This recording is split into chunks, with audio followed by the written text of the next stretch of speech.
हम लोगों ने विद्युत आवेश के बारे में पढ़ा, आवेश का डिफिनेशन पढ़ा हुआ, आवेश का सूत्र भी पढ़ा हुआ। आवेश का सूत्र क्या था? विद्युत धारा गुना समय, जिसको हम लोग लिखते थे Q बराबर I इंटू टी, यानी कि मल्टीप्लाई टी।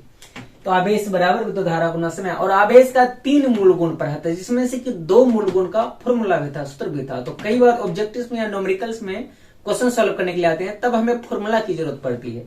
जिसमें कि पहला हम लोगों ने पढ़ा था आवेशों का क्वांटीकरण या क्वांटिमीकरण, quantization of charge.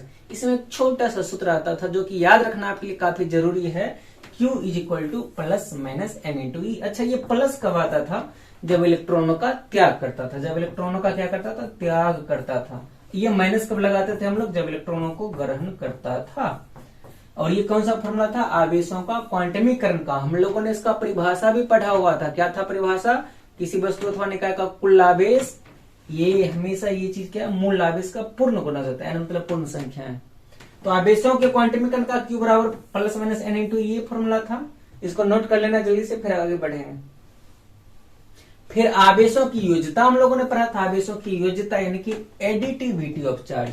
Additivity of charge क्या है? आवेशों की योज्यता क्या है कि किसी निकाय में यदि ये कोई वस्तु है, इस पर ढेर सारा आवेश रखा, Q1 Q2 Q3 इस प्रकार से मान लेते Qn तक आवेश रखा हुआ है। तो यदि कोई पूछे कि इसका कुल आवेश कितना, टोटल आवेश कितना, उसी के लिए फॉर्मूला था कि Q टोटल, इसको हम लोग Q टोटल भी लिख सकते हैं। Q टोटल बराबर Q1 plus Q2 plus Q3, इसी प्रकार से सबों का योगफल।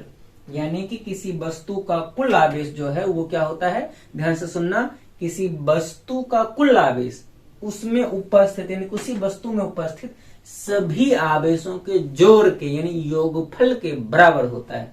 ये 2 फॉर्मूला था, दोनों इंपॉर्टेंट है न्यूमेरिकल के लिए। इसको नोट कर लेना जल्दी से।